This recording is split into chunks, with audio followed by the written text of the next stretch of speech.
Hello and welcome to episode 207 of the Talking Wednesday podcast. Yes, I'm still off camera today. I look and feel like crap. It's that time of year, Jake, where all the illnesses... I saw you stream like that. You look terrible. I know I did. I looked at myself and I was like, you ugly git.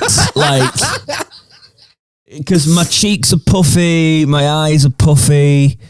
Like, I dragged my hair up when it had been down and in a hat, actually, because I'd been rained on twice yesterday. So I just tied it up and then I look like a tramp, a sickly tramp. But yeah, my voice is going, everything's going. Sheffield Wednesday just got battered 4-0 and all of that we will talk about. But Jake, how's your week been, my mate? It's been fun and dreadful all at the same time. I did get some good news though yesterday. So you know this, and anyone that watching my stuff, for the last 6 months I've been dealing with my personal independent payment thing. I got the letter through yesterday. I got my advance rates all through again for another 6 years, all sorted. I can have that little bit of stress gone because it caused me so much of a headache of trying to sort that out. But no, that's good. Apart from that, it's been half term, so lots of stuff with kids, trying to figure out certain things. Our lassie's now learning to drive, which is fun. So she's getting really good at that and trying to get on with that. And it's a weird one because half term, I have to try and plan my content really carefully because I've got to do it in between being a dad. And the amount of times that people have got videos of me using, the DJI Pocket 3, that little camera thing. You know, the one I know the microphones. I don't know the... Yeah. I probably know the camera if I looked at it. It's like a little pocket camera and it's got face tracking and stuff. And I just record off that instead of using my phone. Record off that, send it to my phone and then upload that. And it's made life so much easier as like a mobile setup for when I don't need to be down here. But how much money have you got? Oh, it was a belated Christmas present. Because I'm just looking now. Jesus Christ. They're not cheap. They're not cheap at all. Oh, the 4K 120 FPS though, it's decent for the price. It's very good for the price. And the thing I get with those though is what are the lens options? But then again, you can use bloody... Your lens option is the fixed. There's the fixed one in the Yeah, sensor. but what's the f-stop? Because the f-stop on phones is quite good now because they've got multiple lenses, haven't they? Yeah, I can't remember. It's decent. It's what they use in the drones.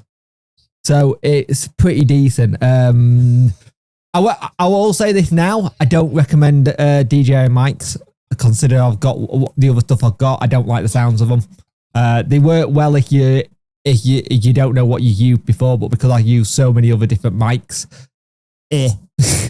I've used them. I went for the Rhodes over that because I prefer the Rhodes.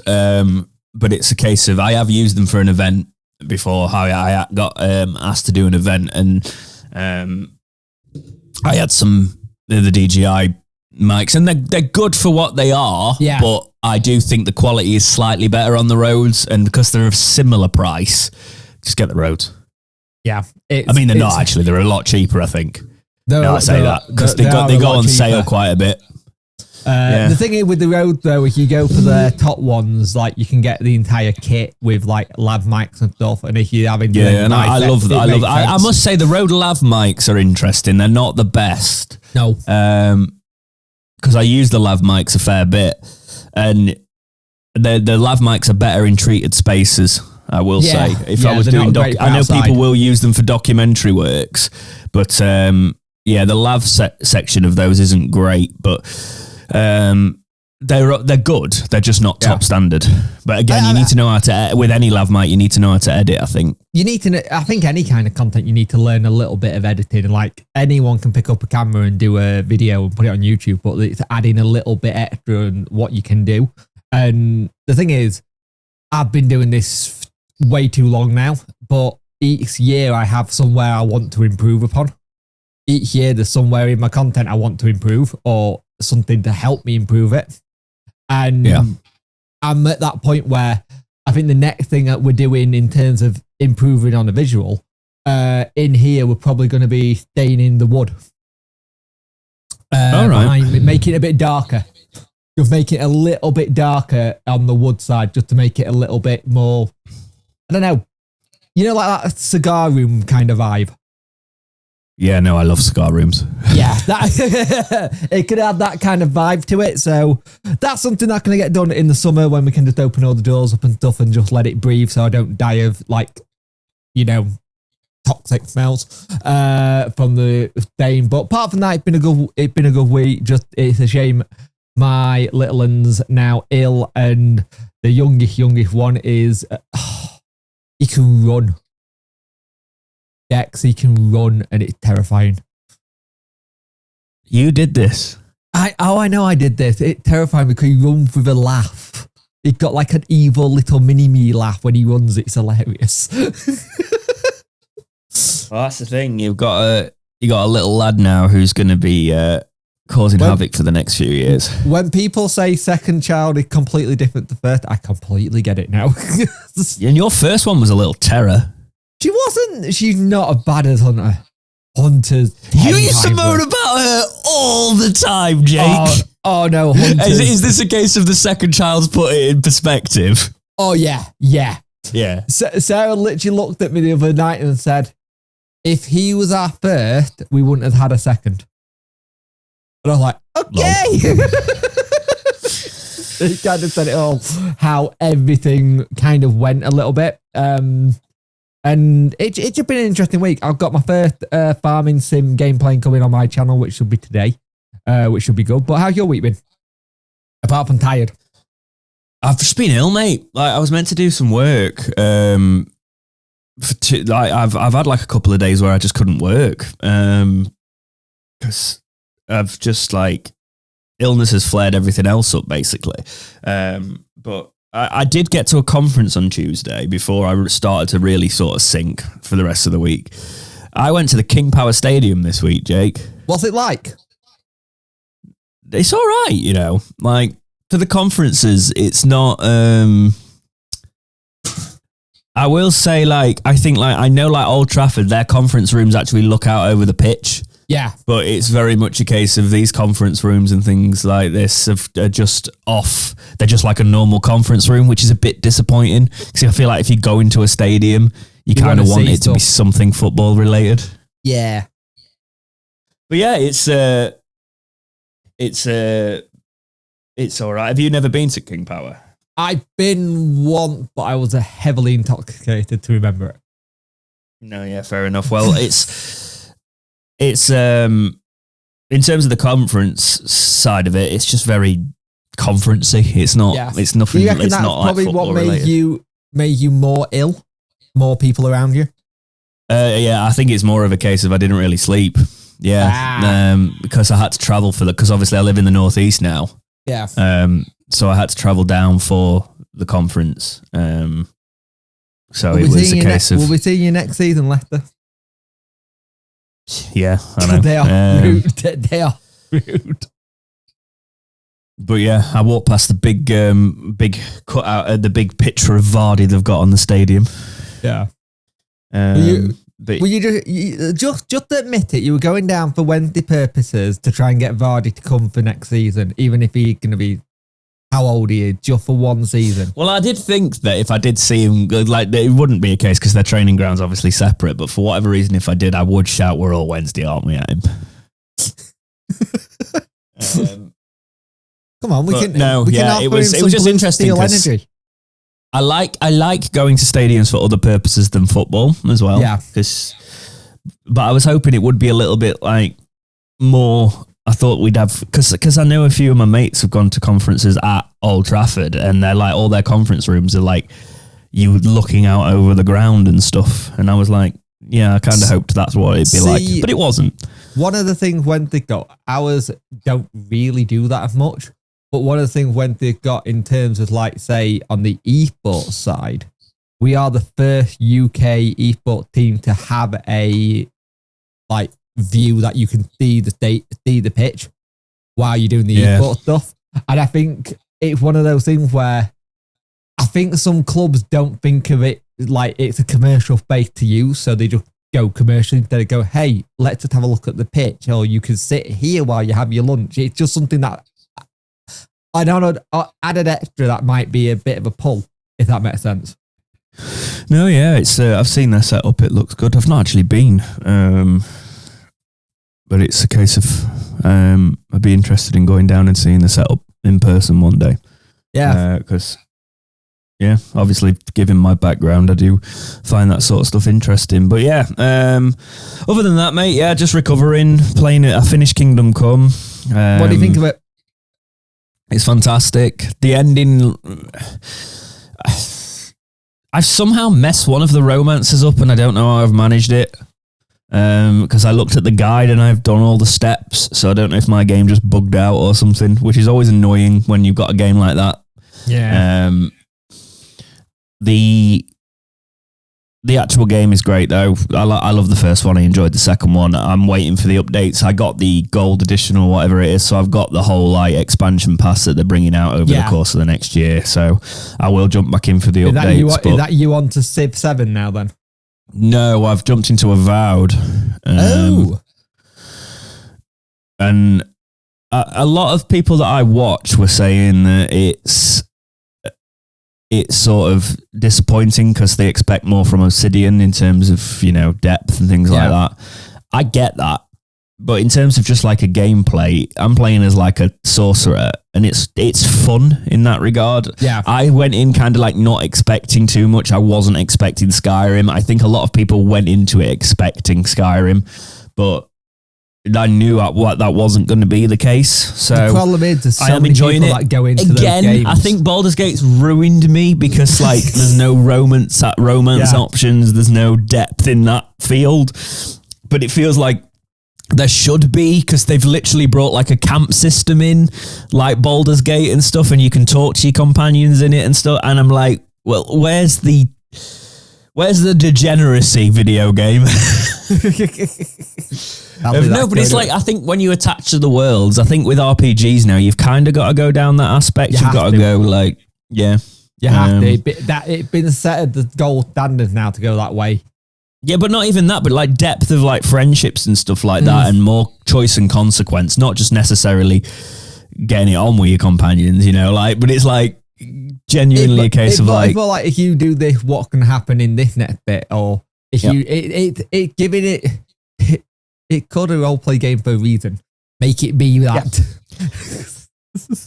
Yeah, and it's just a bit more of a case. There is a bit of choice and consequence, but a lot of it is in the dialogue, not the actual actions. But I'm playing it. I've also got a few games in the back catalogue lined up, so I'll if I keep being bloody ill, it's all I can probably end up doing while I'm resting. So I'll probably churn through a little bit. But yeah, other than that, I've genuinely been doing nothing this week because I've been obviously recovering from whatever this is, but it keeps rearing its head. Like a couple of weeks ago I was ill with something different, and I don't know why. It's just this month or so I've been properly under the weather, but hopefully as it starts to get warmer, even though it's on it.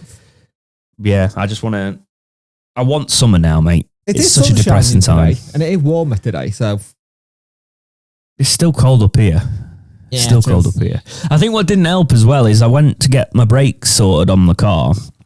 Dropped the car off, walked home, and then I got a phone call like 3 hours later. Now I'd paid to get the tyres done through an external company, so they had to legally do that because I'd already paid for it. But they basically said, "Oh yeah, we got a car on the ramp and we can't get your car in for the brakes." And I'm like, "So why are you telling me this now 3 hours later when it was actually booked in for 3 hours ago to do the brakes?" So now, you can book it back in with us next week. We're really sorry about this. And I understand things happen, but I'm like, well, you should have moved to it earlier because... Yeah. So I'm not going to rebook the brakes in with you. I only did it because it was local, but I'm just going back to my other garage. It's the case. I only tried this garage because it was literally very local to where we moved. Yeah. But yeah, I've got a tried and tested garage. I'm just going to use them. I like them. So... just a bit more of a pain with the move to sort it, but I'd rather use them. Yeah, mate. Yeah, but we're gonna have to talk about the football eventually. So but hang on, before we start talking about football, this is your time check for you to skip to. Here. so sick of that end of it. Yeah, I don't care.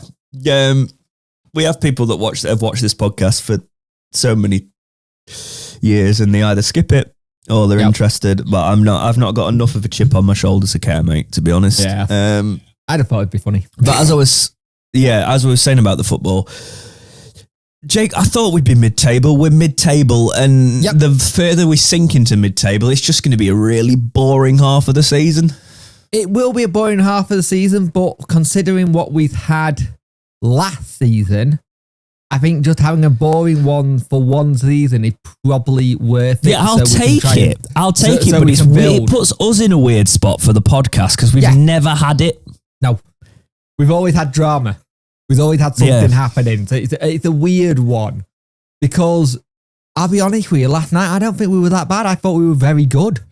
We just can't. Yeah, let's talk about that Burnley game then. That first half, I can't believe we didn't score. Armstrong could have had an hat-trick. We had so many good chances. Armstrong, Windass, the way we played, the way we pressed them, they didn't know what to do.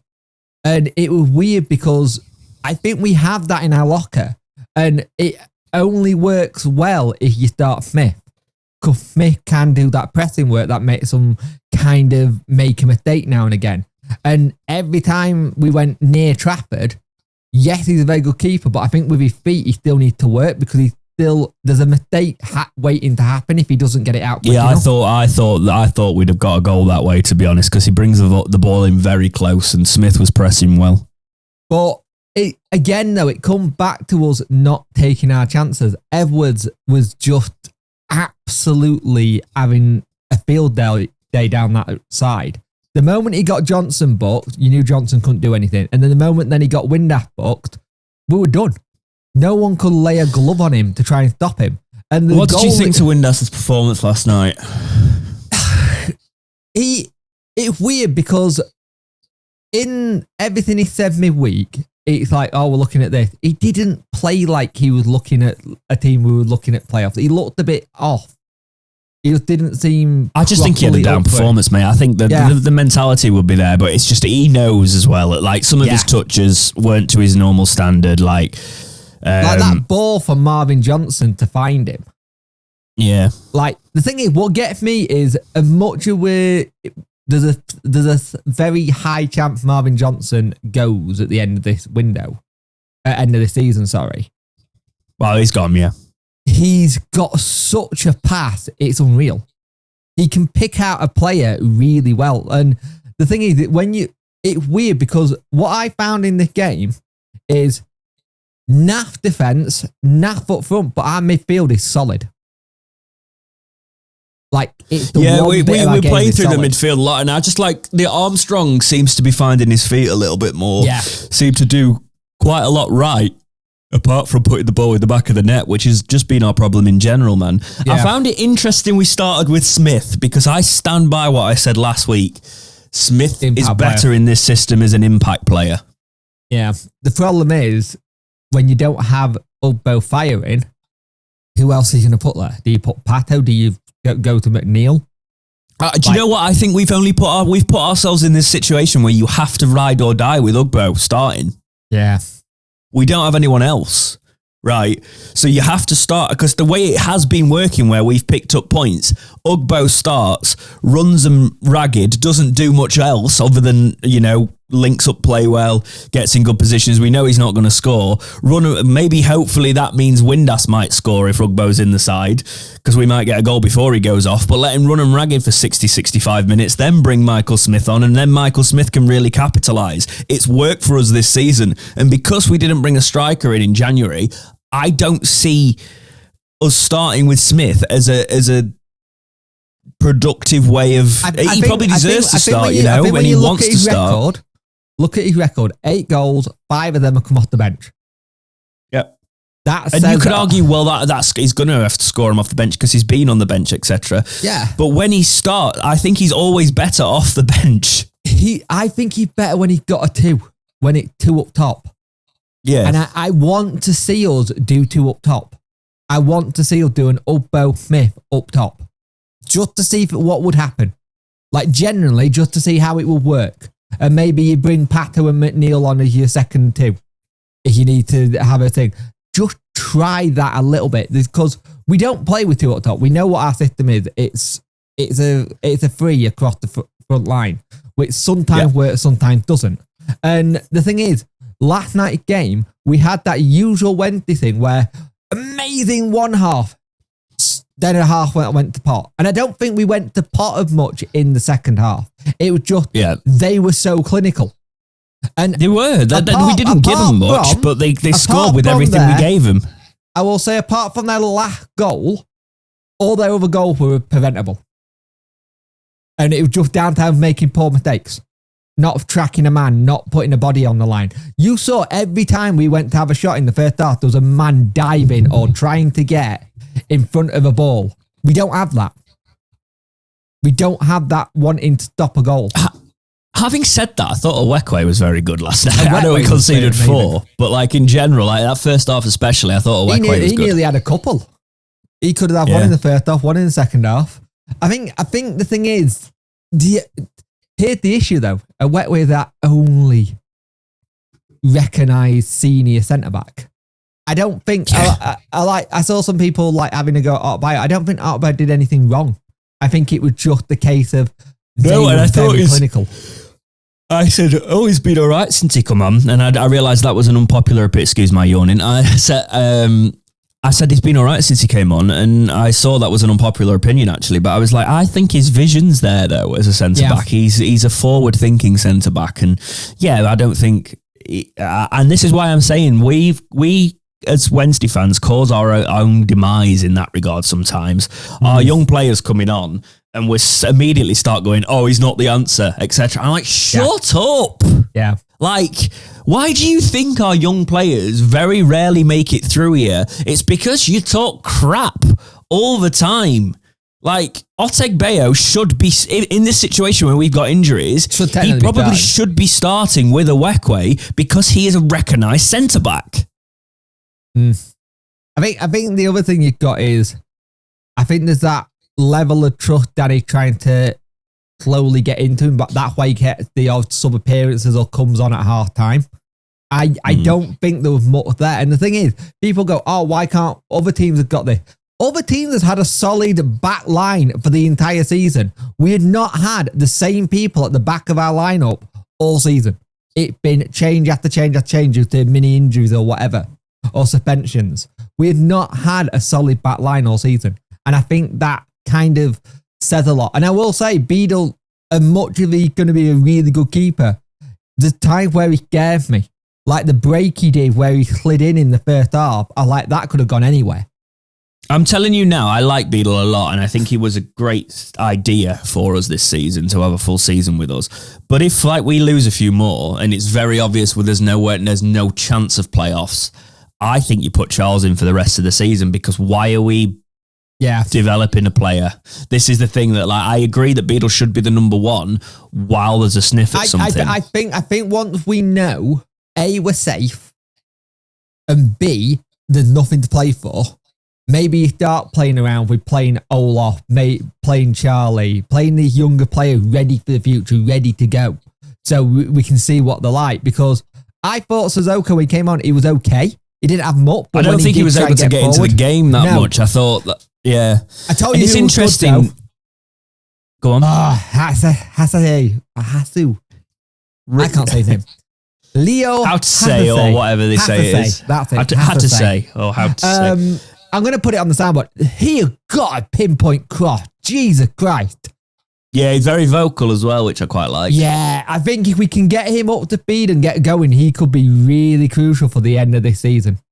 And I like how next season, because he's our player, isn't he? So. Yeah, and just see how he gets on, because I like to see him from the start. Like, just see where it is at 0-0 and see what he can do. Because one of the things we said about this season, we don't get crosses in the ball well, and when we do, the defender well. I tell you what was really good about last night. I thought our set pieces were the best I've seen we've done. in terms of taking from corners, apart from the offside one. There was, I'm going to push back on that slightly because we took the same corner twice and managed to give a foul away, literally identically twice. It hit the same man and was cleared, and we gave a foul away as well. But we did manage to change it up a little bit after that. We didn't do it always the same. We tried to be a bit of a threat. I'll be honest. It's clear we're trying things, but it's going to be a process. That I'll be honest with you, the ref was shit. The ref was not good. In the first half, let's be honest, another ref and VAR, we would have lost 2 penalties. Yeah. And I don't think their first goal would have counted looking at it back as well because he controlled it with his hand. But the thing is... it's not intentional, but he did control it with his hand, which would be ruled out in the rules. You look at that game last night, and I hate hearing this, but we've had it all season. The goal line doesn't to say what the game was. Yeah, it was worse than the Leeds one in the regard of that because I think like the first half, we could have been clear, you know. Yeah. We can't beat the top 6 though. But Burnley have got the quality. Do you know what I mean? Like even their fans have come out and said that we've created more chances than a lot of teams have with them, but they have the clinical players. They have the players that are the money players that will come on and do that. And they should be doing that. That's their expectation. We're not that. This is what we should aim to go to be. Yeah. And being around. But the thing is, I spoke to a mate who was a Burnley fan, and he said that you were probably one of the first teams that's actually come and given us a game. Where where as a fan base, we've gone, what the hell's going on here? Because in the first half, there were times they were not happy at all. Once they clicked into gear and they basically did it all on us, right?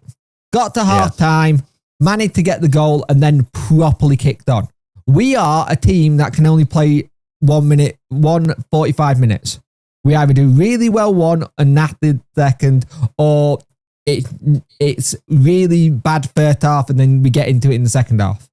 Like, the thing is, people were going, oh, is that how you know you play? No, second half, we're normally the better team. Like, no, I was expecting us to go here, defend quite solid first half, and then go at it as the second half. He completely flipped the script. Yeah. Yeah, and I'm just wanting us to start to look to the future now. Danny needs to start thinking about pre-season, start thinking about, I think that the transfer strategy needs to start really thinking now. How can we fill? Because I know they're going to always say, oh yeah, we're still in a touch of the playoffs, and we are. We could go on a run and get into the playoffs, but I don't think we're ready. I don't want to hear playoffs. I've said it all season. We're mid-table. If we got anything better than that, fantastic. But we are a mid-table team, and we concede way too many to be up there. We score a lot, but we concede too many. I think our goals against is about like the same as Cardiff, who are in 20th or something dumb like that. And it's just ridiculous that that's not been looked at properly. And I think he tried to make it work. And with the way we play, a lot of the goals we get conceded on are when teams counter us, when we've thrown everything forward. The question mark for me, though, it's clear we've brought in how to say as a fullback when obviously he can play centre-back, but like, why the hell haven't we signed a centre-back? Yeah. Or a striker. But even like, right, forget the goals. Look, you've just gave us that stat on goals conceded. Yeah. Why haven't we signed a centre-back? Like, it's clear that... Well, actually, we'll get into the news because he talks on that a little bit. We had a couple lined up in January, and it just fell through. For whatever reason, clubs that had injuries and stuff like that. And the problem is, a lot of the ones we were looking at were Premier League, and you only get them normally on the last day.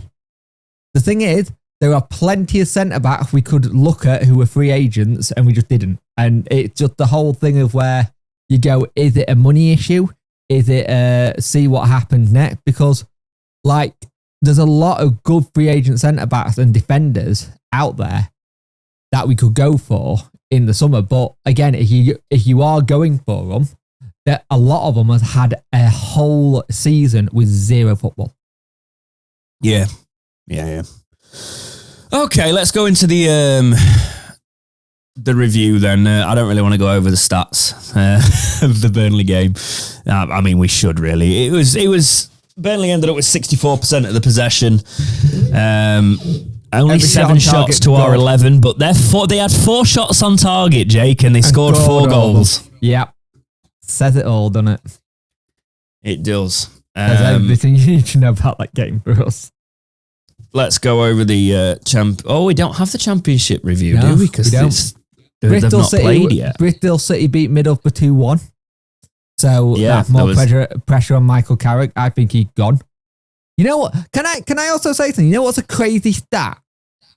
That Danny Rule is the 4th longest serving EFL Championship manager. I know. What the hell? That doesn't make sense. Well, we've got a situation where we're sat in 10th on 45 points. We're 4 points off the playoffs. If games don't go our way today, we could go lower 14th. Yes. And we could end up. Could we end up like 6 or 7 points off? Maybe 6. I think 6 points off the playoffs. I think we need to start thinking away from that because our next fixtures are going to be rough. Sunderland, so we'll talk about that a little later on. United, I think.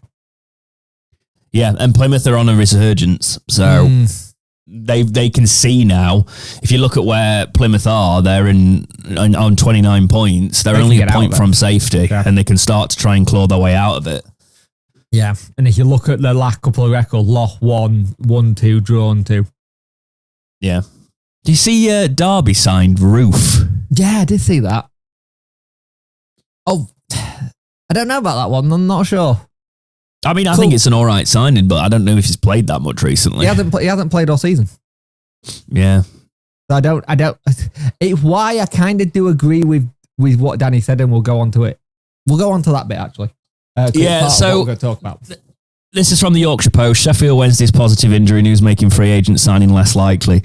Sheffield Wednesday have dialed down their search for free agents, with Dominic Iorfa and Akinfamio making good progress in their returns from injury. But Anthony Masaba has suffered a setback in his recovery. None will be fit to play at Burnley. Yeah, that doesn't matter. Quote, "We are on schedule," Rule said, of Iorfa's recovery from a muscle injury.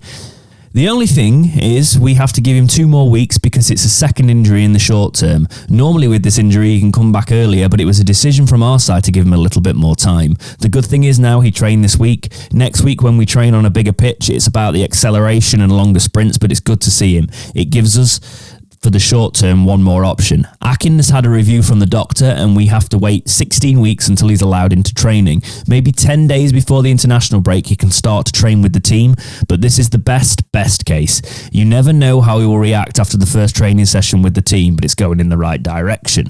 Right, I'm going to read the rest of this in a second. What I really like there is the protection of the players. Yeah.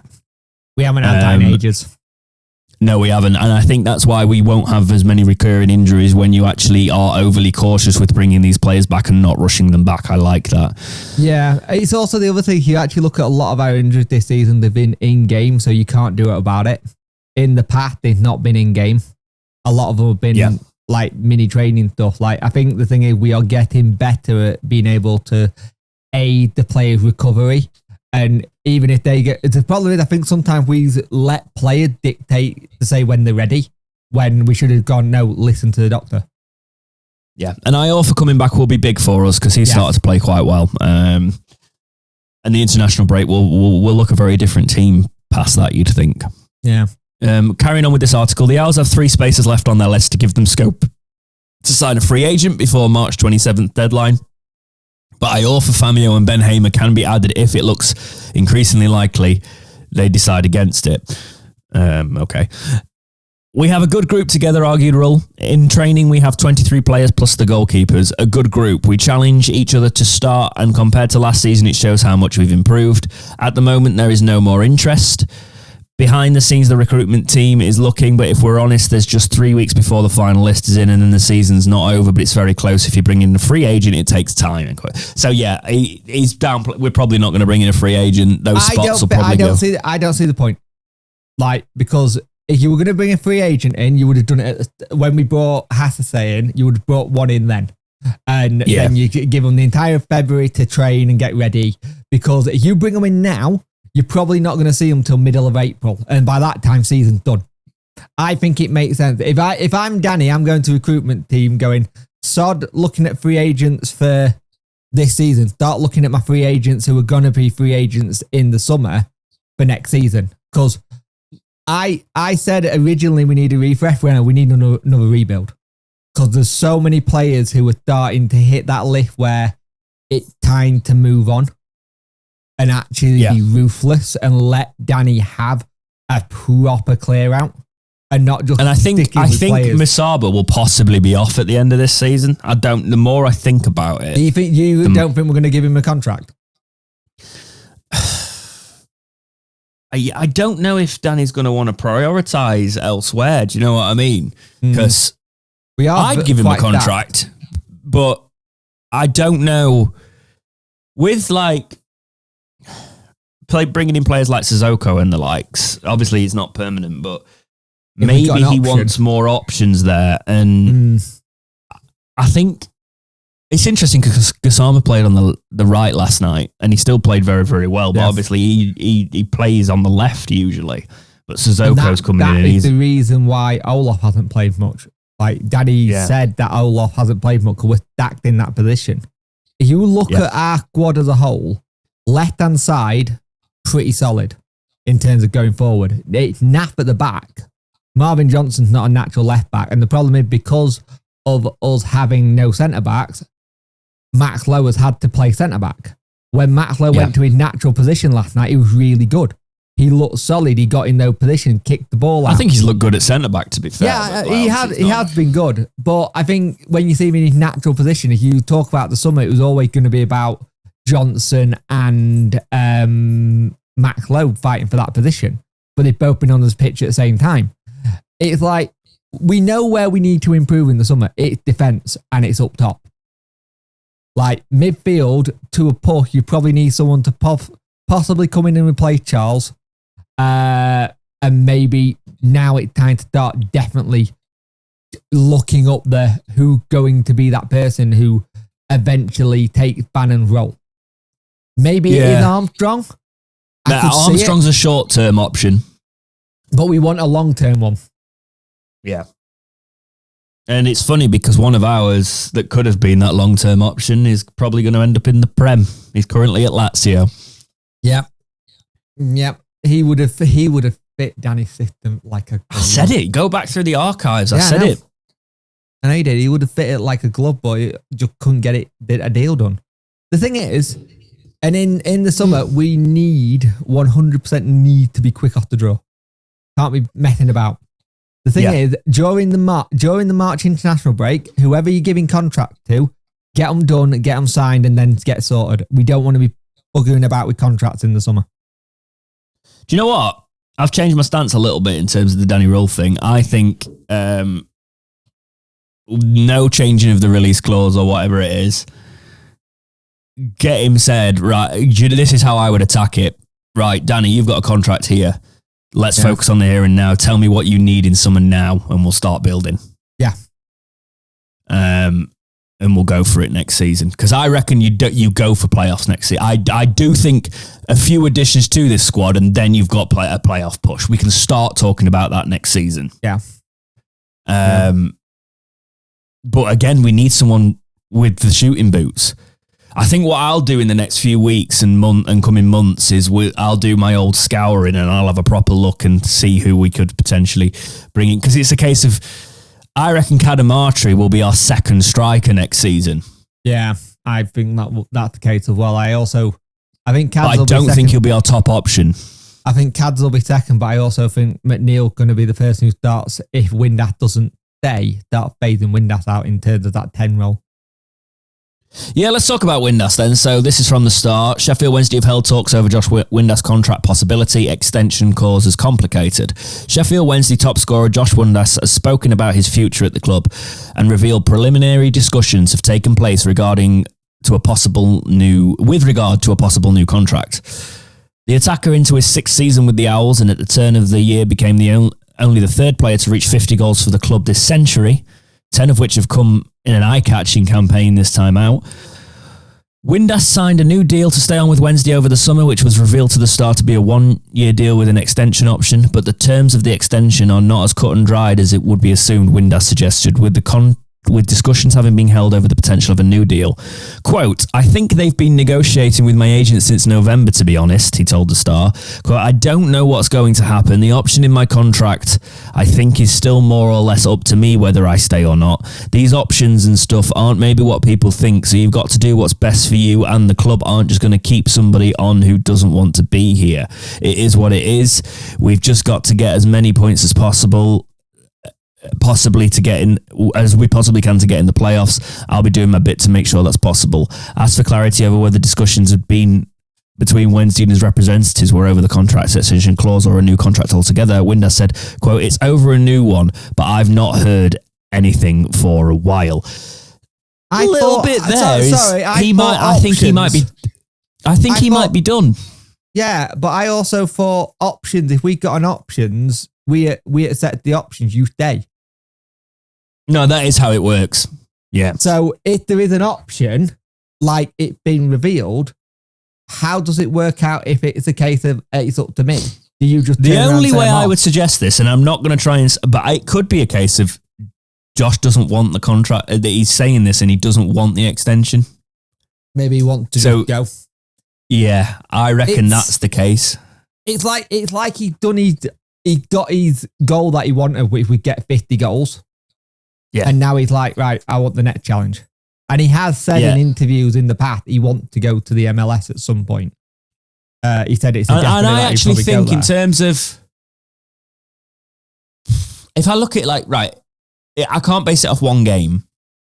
But if his touch eludes him, I'm going to be watching Windass very closely over the next few games, basically. Yeah. And if he has a few more performances like Burnley, then maybe in his head, it's a case of, this level, I might go to the MLS. Do you know what I mean? Like, this level and where the club wants to reach might be slightly beyond me next season. Currently, he can do it, but you don't know. You know, and he might want to do another challenge while he's 31 and he could have like 3-4 years in the MLS. Yeah. It's an interesting I wouldn't have any ill will against him there. I'll be honest with you, Matt, I think one of my biggest worries, and it can sound really weird, I don't trust the club to get a right replacement in. Does that make sense? I think we don't necessarily need to worry about it too much in the fact that Windass has played multiple positions. He's not like being nailed on in a position. Like last night, he moved from the wing to the middle, etc., didn't he? Yeah, I'll be honest with you. He could have gone. He's one of the ones who could have gone when we went down to League One. He could have gone ages. He stayed. He's done. This is the longest he's been at any club out of his entire career. And I know he did an interview with ITV and he said, "Do you feel like you've got a home here?" And he said, "I wouldn't really call it a home." It's like when he said that, my brain automatically went, "Well, you're not settled here, then, are you? You know this isn't going to be where you retire or where you want to end up playing." I think in the summer, the thing that annoys me is every season we have a Josh Windass contract situation. That's why I'm kind of like, is it just time now? Yeah. Because clearly we're in this cycle, and if it is just another cycle of Josh Windass doing the rounds and letting his agent do the talking and then being all cryptic so we give him another year, is it better to look elsewhere? Because I kind of want to have Windass leave. Windass having a high scoring season for us to leave is probably a good thing for him. And because we're not going to sell him anyway. It's always going to be 1 year's. Do you know what I mean? Yeah. So if we're not going to profit on him, we might look at other options. And the question for me is Bannon, because if you're going to play Windass as a 10 maybe, then you're going to play Armstrong as the 10 if Windass goes, and then you're going to need Bannon and a Charles like in there. So it just depends on summer recruitment, and I'm not convinced we'll get that 100% right. No, it's as much as we can say about we don't know what's going to happen until the summer. Like who's going to come in, what's going to happen and stuff like that. But again, I think we're going to be in that situation where we were in January going, are we still going to have the same gaffer? Is it going to be a case we're going to be looking for a new manager instead of doing? I still think that feels like there's going to be that case a little bit because we know Danny wants investment. We know Danny wants to look at getting the club built quicker. But the thing is, I don't think that happens as quick as he thinks it can. Does that make sense? Yeah, I think it can though happen quite quickly. We can do quite a lot this summer. A big clear out in the summer and early doors. We move quickly to get players in. We can set and get going. But we have to set and get going from the start. Like the big thing is last game of the season, because we know we're not what we're playing for, and we know what we might not be needing to do. It's last game of the season. You want that kind of right. It's been a day or two, or even we've already decided who's going, who's not. Here's your list. There you go. Thanks for what you've done. We start moving on and we start getting players in as soon as possible on those pre-contracts ready to go. So we know they're in and we could have a base of a side ready to go for pre-season. Maybe add a couple of one or two here if need be, ready to go. Then if we can start next year's season in pre-season that quickly, that would be fantastic. But I think when you look at what players we got out of contract, and there's a lot that's going to go, we have to make sure the picks are right. Yeah, I agree with you. I think the planning needs to happen now, and we need to. I think we need to not drag the contracts out. And Windass is a player, if he stays, great for another year, but I don't want to go through the whole cycle with him again. So I'm not going to be obsessed with this. But I think the likes of Pato will probably leave. You know, we'll get quite a few people off the wage bill. We'll do a Talking Wednesday extra and all of this anyway, but yeah, I reckon it's going to be a case of bringing in the right kind of player. And if I look, we kind of want a bit of a Zisco window. Yeah, a little bit, yeah. It's without some of the weird ones, but like Gassama, Masaba, you know, those players that came in that way. We potentially, I trust our recruitment a little bit more than I did, because January, right, we didn't get the right positions, but the two players we brought in, I was like, okay, that's fair. We're not just signing crap. Yeah, you know, we're signing quality over quantity. And I could see us like going for a season-long loan for Sissoko or buying him if he does well in the next few games, sort of thing. I trust the recruitment team. I don't trust the person who may say yay or nay. No, but to be honest, like the fact that people are starting to talk about bringing a bloody Wigan owner that bankrupted them basically makes me think that, like, right, is that the best we can do? If you look at what we brought in the summer, if you're thinking of like one for the future, you've got Olof 22. He's on a 4-year deal, right? You've got Valerie 25. You've got Lowe 27. Ingleson 26. Charlie McNeil on a 4-year and he's 21. The thing is, next season, we have to register Ugbo. He won't be able to be that one that we can't register. And same with McNeil. They will have to be registered. We have to register Ugbo now. No. Not Ugbo, sorry. Gassama. Not Ugbo. All right. I said the wrong person. Gassama. They'll have to be registered because they won't be able to be on that under 21 limit where they don't have to be registered. That's where we got away with some of them in the past. Yeah, because Gassama's 21 now, yeah. Yeah. So I will be interested to see what happens with how we push things forward. There's some this season that we can say we've probably got wrong into the bringing in. You think of Lowe and Chalobah, Jamal Lowe, and I just think it's lack of game time for both of them. One with injury, one with like a game Is Jamal time. Lowe on a year? I believe it might be a year deal, yeah. Yeah, I reckon he'll be off. But yeah, it's interesting.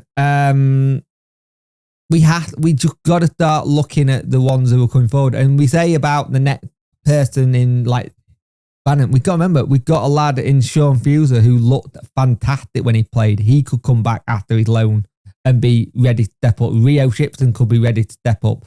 We don't know who out of them lot who could come out of it and have a good loan and be like, right, I'm ready to show you what I can do in this preseason. I wonder how Fuser's getting on. I swear it was Fusere. I swear that's what they said it was pronounced like, by the way. I'm not sure. I'm going to knack anybody's way of their name is. He's played 5 times for Carlisle and 4 in the Cup for us so far. Yeah. And he manages now Mark Hughes. Yeah, it's worth keeping an eye on, actually. I'll keep a bit more of an eye on, because if he does come back in. Callum Archie's coming back from injury as well, isn't he? Yeah, he came back and did rehab with us. But if he can get back on and carry on doing what he was doing, then fantastic. He had a good start there. I think it dropped off a little bit. I think Lincoln dropped off a little bit as well. But I think that'll help his development. I think the idea, and much of people say bring him back after in January. No, well, now there's no point. I would have, if the injury wasn't a thing, I would have considered bringing him back just because of the options we've got up top. Yeah. I stand by that, Jake, even though it's a case of he should have a season on loan sort of thing. The situation we're in, we probably should have brought him back.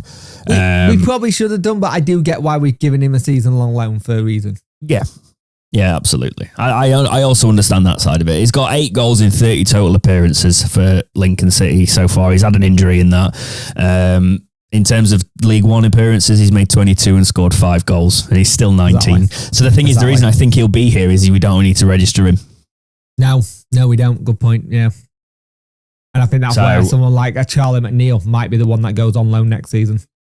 Yeah, because I believe Charlie McNeil will be 21. I believe he will be, yeah. And he has said that he's one for the future. That's why we brought him in. Danny did say, I brought Charlie. Charlie McNeil is now 21, yeah. So I reckon he will be loaned. It'll be an interesting summer. Sense. Yeah. It'll be an interesting summer because I think we need I said originally refresh, but we need a rebuild. There's a lot of players who are just getting on a little bit, and we need to start seeing Danny put a bit more of his mark on the team again. He's already done that this season, but make it more his own. And I don't know how that works, I'll be honest with you, because nearly most of this squad are nearly all his players now. But we've got to find ways of doing things. And I think the idea of potentially letting Bannon ref more and being able to learn how to play games without him is something we have to do more often. Yeah. I think the thing is, though, he's obviously got the injury question around him, and he seems to be playing through it. Yeah. Credit to him. Because he seems to... We know Barry, even if he had one leg, he run through a brick wall for us. It's that kind of thing. It's like, does he want one more season to try and get that Prem push? I think he'll want it. It depends on whether he feels like he can do it or not. Yeah. You know? I'm just looking at if we can poach like players from the relegated sides and everything. I'm already doing the research in this podcast, so I reckon we'll do an extra on that. Yeah. I'm looking at like the best performing players of the relegated clubs, and I'm like, do we just do the thing that everybody used to do to us when we got relegated and poach our best players? Yeah. Because we could be that squad, you know. Let's have a look. How old's he? I'm looking at like Derby, and I'm looking at someone like Jerry Yates, who's got 7 goals for them. He's their top scorer. I love Jerry Yates to come in. He's a good player. If they go, because if they go down, he's 28, isn't he? Yep. He's yeah. Oh, he's on loan. He's a Swansea player. Who? Jerry Yates? Apparently. I thought he was a permanent at Derby. No, he's on loan, season long. Yeah, he's got 7 goals for them so far this season. And they've not been good, so... Yeah. We'll do an episode on that shortly. But Jake, coming up, we've got Sunderland. You'll be covering this on the channel because I was going to do it, but I'm very busy. Shock horror. They are doing... Currently. Okay. Yes. What are you feeling? Again, it's that top 4 side in again, and they're coming to us, and at home they're not been great, but I think we could get something in this if we can bury our chances. If we can bury our chances, we'll get something. But our home form, I think we've only taken 22 points at home. And at one point we had a very good away record, which is now starting to crumble a little bit. Depends which Sunderland turn up. On the day, they can be unplayable, we know that, but they also have a time where they can be a bit slack at times, so it'll be interesting to see what happens. For them, they have to get something because they are more and more dropping away from that automatic spot and being in the playoffs. Yeah, I think it's so tight up there, isn't it? Like the result last night for Burnley will have put pressure on the Pigs a bit as well. Yeah. So it's a case of it's Leeds versus Sheffield United on Monday night. Yeah. Am I weird that I don't give a crap about that? I know a lot of Wednesday fans want to see Leeds beat them, and I'm like, I really couldn't care. I just don't care enough. I don't really care either way. If you look at our form, though, like if you looked at our form on paper and didn't know our performances, to anybody who isn't educated on Sheffield Wednesday, it looked like we're a middling side. We're not playing well, and I wouldn't say that's the truth. To be honest, I think we're playing all right, but our form is draw, loss, win, loss. Yeah, last 5 games. And if you want, it's a results business, isn't it? And if you want to really work that, 2 wins in 10 for Wednesday. Yeah. Normal. But then you look at the games and we're like, we can play teams off the park for a half and then just concede stupid goals. Yeah. If we could have a decent defence and actually go, we'd be up there, but we don't have either of them. No, that's very true. But yeah, Jake, that's all I've got for this week's episode of Talking Wednesday. It will be you and Jack next week, actually. Yep. So I'm sorry for that. But anything to add before we wrap up today? Nah, not really. Enjoy the rest of your day. Don't let Wednesday get you too down. It is a bit of annoying when we play well and we don't get anything. But isn't that the Wednesday way? That's very true. But yeah, guys, that's it from us. Take care, and we will see you in the next episode of Talking Wednesday. See ya.